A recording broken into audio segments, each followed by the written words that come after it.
A keen and meticulous Sinet Masajo. Today she's trying to put her first piece of beadwork together. I learned how to bead since I was a small girl. I found my mother making such pieces, and so I started too. This work is what feeds my children. When my kids go to school, I use my time constructively.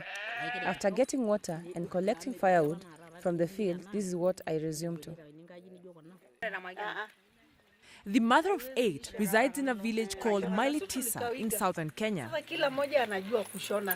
She is a Maasai, a clan of nomadic people living along the Great Rift Valley of East Africa, found only in Tanzania and Kenya. The Maasai's popularity worldwide has spread due to their unique traditions that they still practice. Rituals like ear piercing, vibrant initiation ceremonies, and their fashion statements like red ochre application, the shukas, and of course, their jewelry.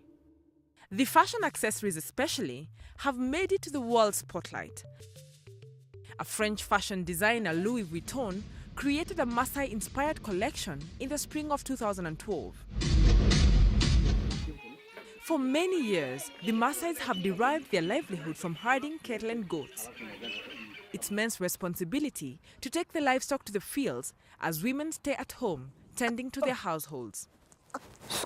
Sinet and Kato Morgan Akasaso are some of the women who have dismissed the belief that the place of the woman is kitchen.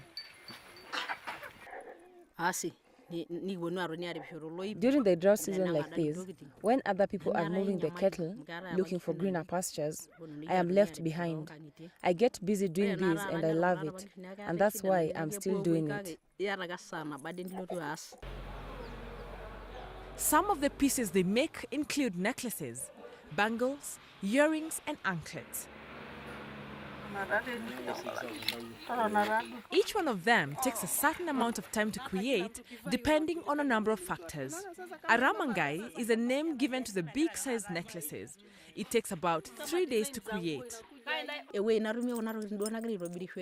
The main challenge here is lack of capital to buy all the things required to make jewelries, like beads, wires, the leather pieces, and so on. If you do not have capital, you cannot even do anything. So, you need money to make more money. And when we do, we can afford to pay school fees and also cater for our household needs. Their necks are the first spaces of display.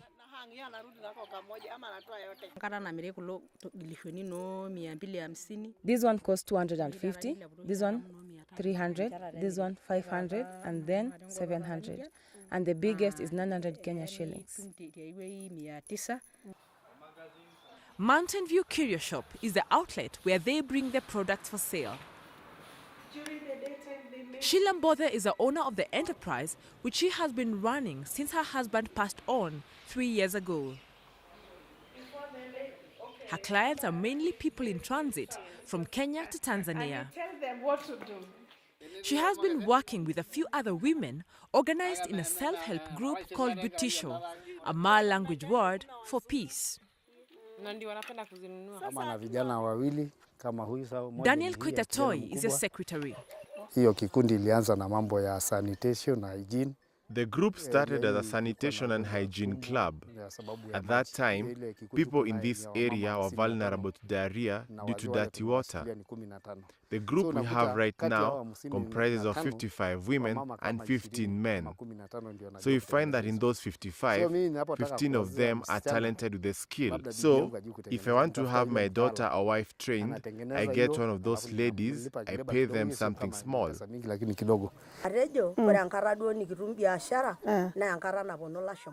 The business is good mostly when foreigners are around. This is because they give us big orders and buy a lot.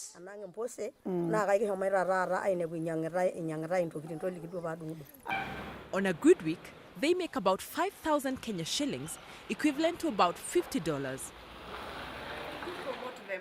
They say business was good before 2008 when there was post-election violence in Kenya.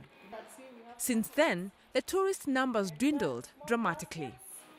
According to a report by the Kenya Tourism Board in 2010, the skirmishes attracted a 40% drop in visitor arrivals, translating to a 20% drop in tourism revenue.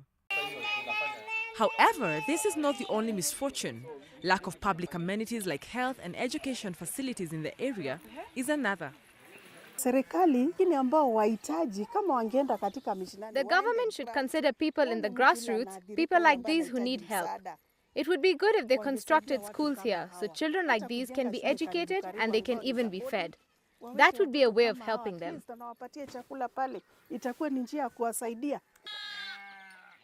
The African Union has declared 2015 the Year of Women Empowerment in Africa.